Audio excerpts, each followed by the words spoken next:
Alright, let's talk about the Federal Reserve. Or the Fed, as it's known to its friends, its enemies, and anyone who's ever vaguely worried about money, which, let's be honest, is pretty much everyone. Now, what does this mysterious institution actually? Well, imagine the US economy is a giant, slightly temperamental orchestra. The Fed is supposed to be the conductor, waving its little baton, or, in this case, adjusting interest rates and managing the money supply, to keep everything playing in harmony. Their goal, in theory, is to achieve economic stability. That means keeping inflation low, making sure people have jobs, and generally preventing the whole financial system from spontaneously combusting like a poorly maintained Pinto. It's a big job, a really big job. The Fed acts as the central bank of the United States, which sounds incredibly important and slightly intimidating, like the principal of a very large, very serious school where the main subject is, don't mess up the dollars. It serves as the government's bank, holding its accounts and helping it manage its finances. Think of it. Even Uncle Sam needs a place to stash his cash and pay his bills, and the Fed is that place. It also looks after the reserves of commercial banks, you know, the places where you keep money.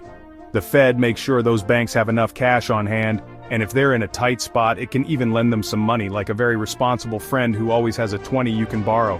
One of its most crucial roles, and the one that gets the most headlines, is trying to control inflation. You know inflation, that sneaky gremlin that makes your loaf of bread cost more this year than it did last year, and makes you eye your piggy bank with a growing sense of despair. The Fed tries to keep this gremlin in check, primarily by fiddling with interest rates. If inflation is getting too hot, they raise rates to cool things down. If the economy is sluggish, they might lower rates to encourage borrowing and spending.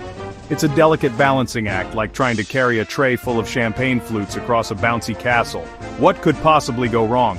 And if that wasn't enough, the Fed also oversees the currency supply, working with the US Mint to make sure there are enough crisp dollar bills and shiny coins floating around for everyone to buy their avocado toast and pay their exorbitant rent.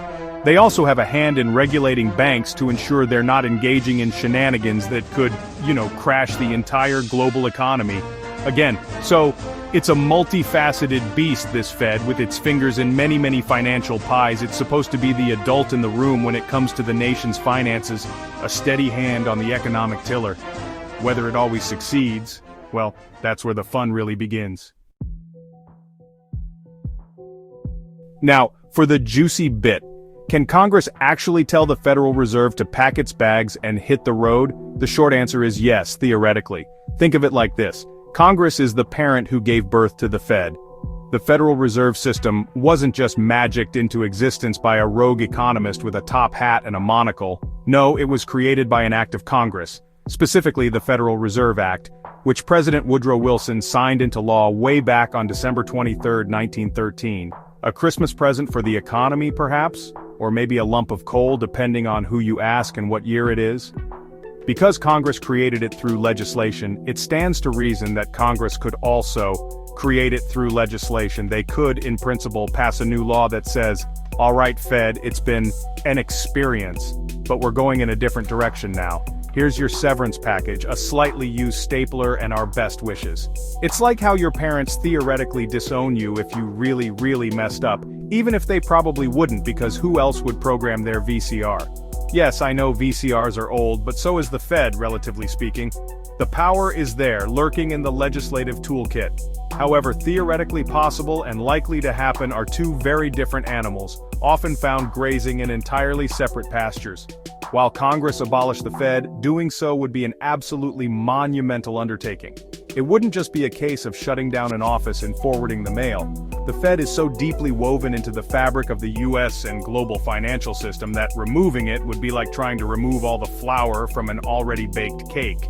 You'd end up with a crumbly, inedible mess and a lot of confused bakers wondering what on earth just happened.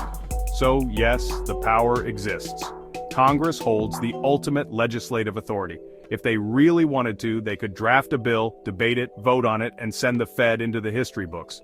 But the practical implications, the economic shockwaves, and the sheer political willpower required make it an incredibly improbable scenario.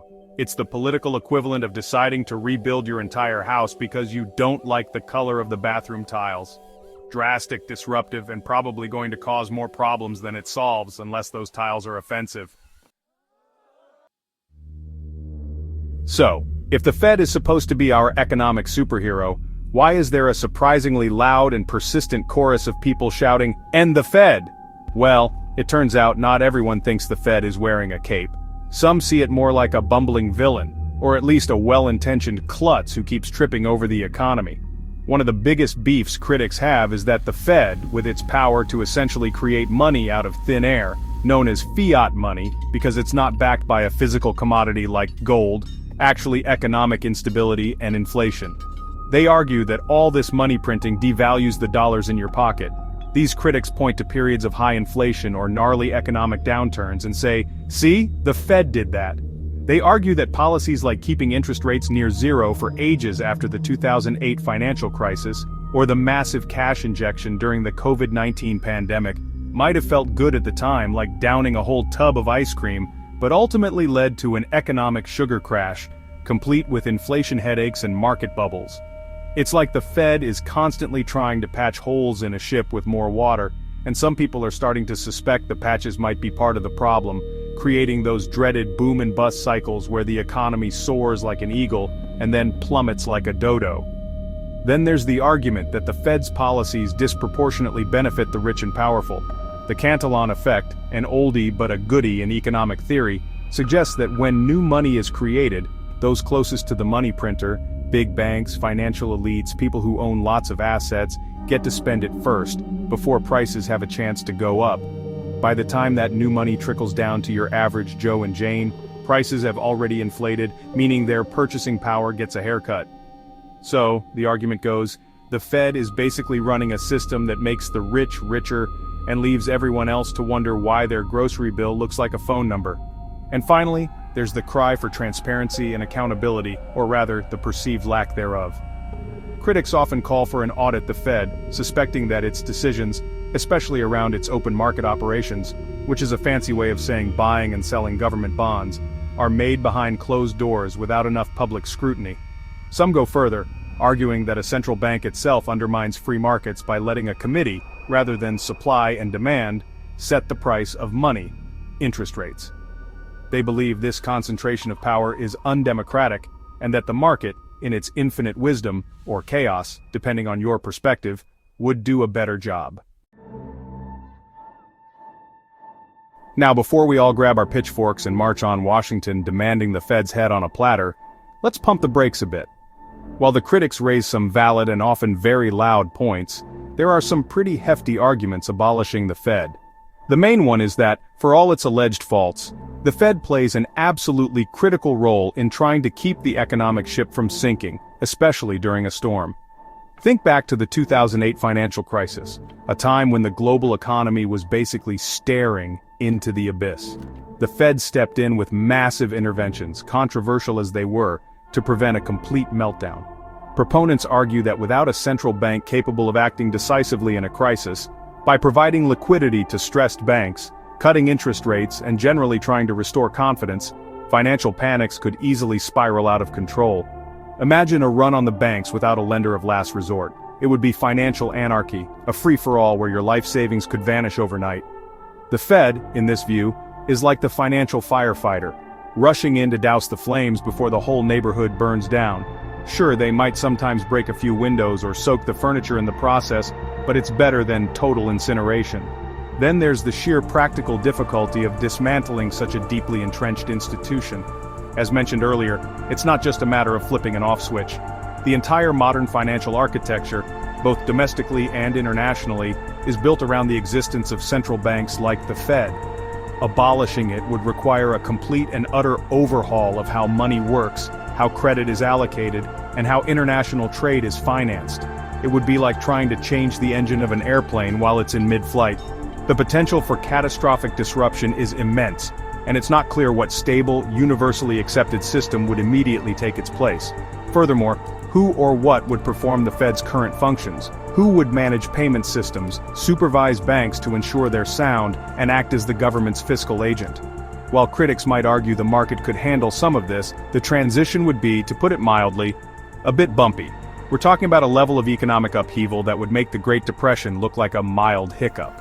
So, while the idea of ending the Fed has a certain revolutionary appeal, the "what next" question is a massive, terrifying, and largely unanswered one. It's a case of being careful what you wish for, because the alternative might be far scarier. Section 5, way back when how the Fed became a thing in the first place. So, how did we end up with this financial behemoth called the Federal Reserve anyway? It wasn't like someone just woke up one morning in 1913 and said, you know what this country needs? A complex central banking system?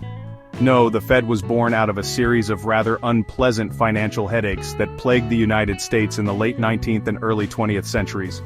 Before the Fed, the nation's banking system was a bit like the Wild West, decentralized, prone to panics, and lacking a central authority to calm things down when everyone started losing their minds and their money. Picture this. A rumor starts that a bank is in trouble. People panic and rush to withdraw their cash. Since banks don't keep all their deposits on hand, they lend most of it out. They quickly run out of money. This leads to bank failures, which then spread like a nasty cold to other banks as confidence evaporates. These banking panics were a recurring nightmare, causing widespread economic disruption, bankruptcies, and a general sense of, oh dear, here we go again. The Panic of 1907 was a particularly nasty one, so severe that it convinced many influential types that something had to change. J.P. Morgan, the man not the bank, well also the bank, famously had to step in with his private fortune to help stabilize things, which made people think maybe relying on one rich dude isn't the most sustainable long-term plan. Thus, the idea for a central bank gained traction. The goal was to create an institution that could provide an elastic currency, one that could expand or contract based on economic needs, and act as a lender of last resort to prevent those pesky bank runs. After much debate, secret meetings on Jekyll Island, no, really it sounds like a Bond villain's lair, but it's true, and political wrangling, the Federal Reserve Act of 1913 was passed. It established a system of 12 regional Federal Reserve banks, overseen by a central board of governors in Washington, D.C., designed to be somewhat independent from direct political control. Initially, the Fed was also tied to the gold standard, meaning the paper money it issued was, in theory, backed by gold reserves. This was meant to provide stability and limit the amount of money that could be printed. However, as we all know, the U.S. eventually ditched the gold standard completely in 1971, ushering in the era of pure fiat currency we live in today. So the Fed's original mandate was about preventing financial panics and managing the currency in a more orderly fashion. It was an attempt to bring some adult supervision to a rather unruly financial playground. Whether it's always lived up to that original promise is, of course, what keeps the debate lively. Section 6. The Modern Rumble: Audit the Fed, Abolish the Fed, and other catchy slogans. Fast forward a century or so from its creation, and the Federal Reserve finds itself in the crosshairs of some very vocal modern critics. The End the Fed movement, which had been simmering in certain libertarian and conservative circles for decades, really gained mainstream traction with Congressman Ron Paul's presidential campaigns, particularly in 2008. Suddenly, questioning the very existence of the nation's central bank wasn't just for obscure economic theorists, it was a rallying cry that resonated with a public feeling the pinch of the financial crisis and growing distrustful of big institutions, both governmental and financial. A slightly less radical but still pointed demand that often accompanies the End the Fed sentiment is Audit the Fed. This call for greater transparency stems from the belief that the Fed operates with too much secrecy, making hugely impactful monetary policy decisions without sufficient public oversight or accountability. Proponents of an audit want a deeper dive into the Fed's operations, particularly its dealings with financial institutions and its open market activities. They argue that taxpayers have a right to know exactly how this powerful, quasi-governmental entity is managing the nation's money supply and influencing the economy. It's like wanting to see the wizard behind the curtain just to make sure he's not playing solitaire with the national treasury. These calls for change aren't just talk, they've translated into legislative efforts. For instance, Representative Thomas Massie, a Republican from Kentucky, has become a prominent voice in this arena. He's repeatedly introduced bills to audit the Federal Reserve and more recently in 2024, even put forth a bill to abolish it entirely. His arguments echo the common criticisms that the Fed's policies have fueled high inflation, created economic instability, and are generally not in the best interest of the average American. While these bills face an uphill battle in Congress, they keep the debate alive and kicking, ensuring that the Fed's role and performance remain under scrutiny. The Fed's balance sheet has also become a major point of contention. After the 2008 to 2009 financial crisis, the Fed's assets ballooned as it bought up bonds to inject liquidity into the system, reaching around $4.5 trillion. Then, in response to the COVID-19 pandemic, it went on another shopping spree, pushing its balance sheet even higher, some reports citing figures around $6.8 trillion or more by late 2023 or early 2024. To critics, these staggering numbers are proof of an out-of-control institution printing money with reckless abandon, inevitably leading to the inflationary burst we saw in 2021 and 2022. It's like seeing someone's credit card bill after a particularly wild shopping spree and thinking, someone's gonna have to pay for this, eventually. Section 7. Independent, really? Pointing fingers at the Fed's performance reviews. One of the foundational ideas behind the Federal Reserve is its supposed independence. The theory is that by keeping the central bank insulated from short-term political pressures, it can make tough but necessary monetary policy decisions for the long-term health of the economy without worrying about upcoming elections. However, critics often raise a skeptical eyebrow at just how independent the Fed truly is. They point to the close coordination that often seems to occur between the Fed and the Treasury Department, especially during crises. It makes you wonder if independence sometimes just means in a different building but on the same speed dial. Furthermore, there's the infamous revolving door phenomenon. You see it all the time. High-ranking officials from the Fed leave to take lucrative jobs on Wall Street, and conversely, executives from major financial institutions are appointed to powerful positions within the Fed or the Treasury. Critics argue this creates a cozy relationship, a kind of old boys club, and increasingly old girls club to be fair, where the interests of big finance might consciously or unconsciously outweigh the interests of Main Street. It's hard to make tough calls on the banks that might be your future employers, or that are run by your old buddies. This perceived conflict of interest fuels suspicion that the Fed isn't always acting as an impartial referee. The Fed's actual performance record also comes under fire. A 2010 working paper by economists George Selgin, Lawrence H. White, and William D. Lestrapes, for example, argued that the Fed hasn't significantly improved economic stability or reduced banking panics compared to the pre-Fed era. In fact, they contended it presided over some pretty severe bouts of inflation and deflation, especially in its early history. This challenges the core narrative that the Fed was a necessary step towards a more stable financial system. It's like hiring a very expensive security guard who then proceeds to fall asleep while your house gets robbed. Specific policies have also drawn considerable ire. For instance, the Fed's policy of paying interest on reserves held by banks has been criticized for discouraging those banks from lending money out to the public and businesses, potentially stifling economic activity. And the long period of near-zero interest rates, while intended to stimulate the economy, is blamed for forcing savers into riskier investments to get any kind of return, and for propping up zombie companies that would have otherwise failed in a normal market. Some also see the Fed overreaching its mandate by wading into issues like climate change regulations or equitable employment distribution, arguing these are political matters best left to elected officials, not unelected central bankers. Section 8. Gold, crypto, anything but this. Exploring the alternatives. Are they better? With all this grumbling about the Fed, it's natural to wonder, what are the alternatives? If we were to wave a magic wand and make the Fed disappear, again a monumental if, what would take its place? One idea that perennially resurfaces, like a financial Jason Voorhees, is a return to the gold standard. Under a gold standard, the value of the currency is directly linked to a specific amount of gold. Proponents argue this would impose discipline on governments, preventing them from printing money willy-nilly because they'd need the gold to back it up. It's seen as a path to more stable prices and limited government power. The debate around the gold standard even popped up during Judy Shelton's 2020 confirmation hearings for a spot on the Federal Reserve Board, as she was known to be sympathetic to the idea. However, most mainstream economists today are pretty skeptical. They argue that a gold standard is too rigid, preventing the central bank, or whatever would replace it, from responding effectively to economic shocks. Imagine a severe recession.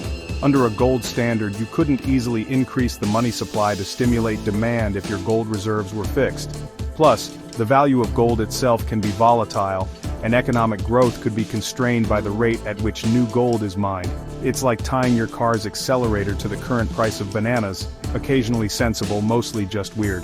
Then we have the new kid on the block: cryptocurrencies. Enthusiasts of digital currencies like Bitcoin argue that these decentralized systems could eventually provide an alternative to government-controlled fiat money and central banks.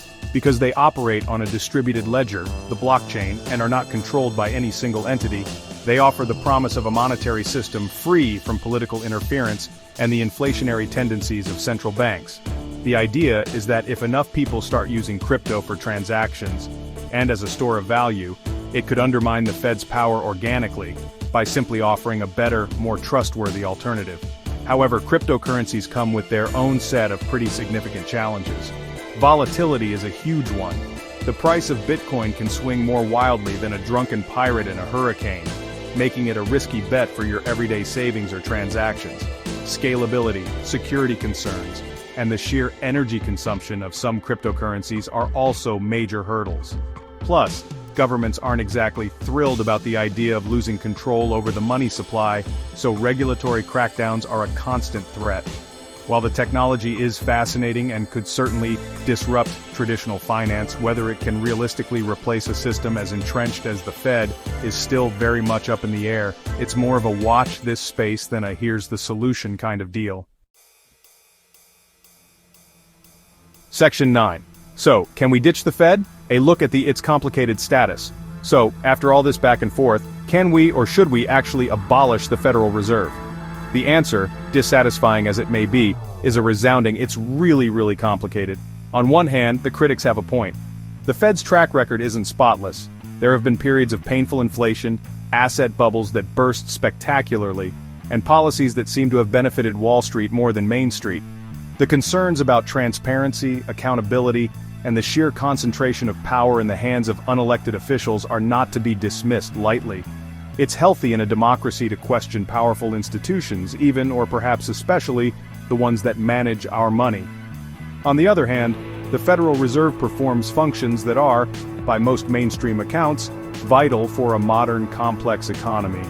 Managing the money supply, acting as a lender of last resort during crises, supervising the banking system and facilitating payments are not trivial tasks. To simply yank the Fed out of the equation without a well-thought-out, robust, and widely accepted alternative already in place could be an invitation to economic chaos. It's like deciding to remove your own appendix with a butter knife and a YouTube tutorial. Brave perhaps, but probably ill-advised and potentially very messy. The practical hurdles are enormous. The proposed alternatives, like a return to the gold standard or a full embrace of cryptocurrencies, each come with their own significant drawbacks and uncertainties. A gold standard could be too rigid for a dynamic global economy, potentially leading to deflationary spirals and limiting a government's ability to respond to crises. Cryptocurrencies, while innovative, are still largely in their Wild West phase, plagued by volatility, security risks, and scalability issues, not to mention the environmental concerns surrounding some of them. Neither seems ready to seamlessly replace the existing financial infrastructure overnight or even over a decade. Ultimately, the debate over the Federal Reserve's future is less likely to result in outright abolition and more likely to lead to ongoing pressure for reform. Calls for greater transparency, clearer accountability mechanisms, and perhaps a re-evaluation of its dual mandate, price stability and maximum employment, will probably continue. The Fed, for better or worse, is a deeply embedded part of our economic landscape. While dreaming of a financial utopia without it might be tempting for some, the more practical path likely involves trying to make the Fed we have work better, be more responsive, and perhaps a little less inclined to create those "oops, did we do that?" moments in the economy. It's not as dramatic as end the Fed, but it might just be a bit more realistic.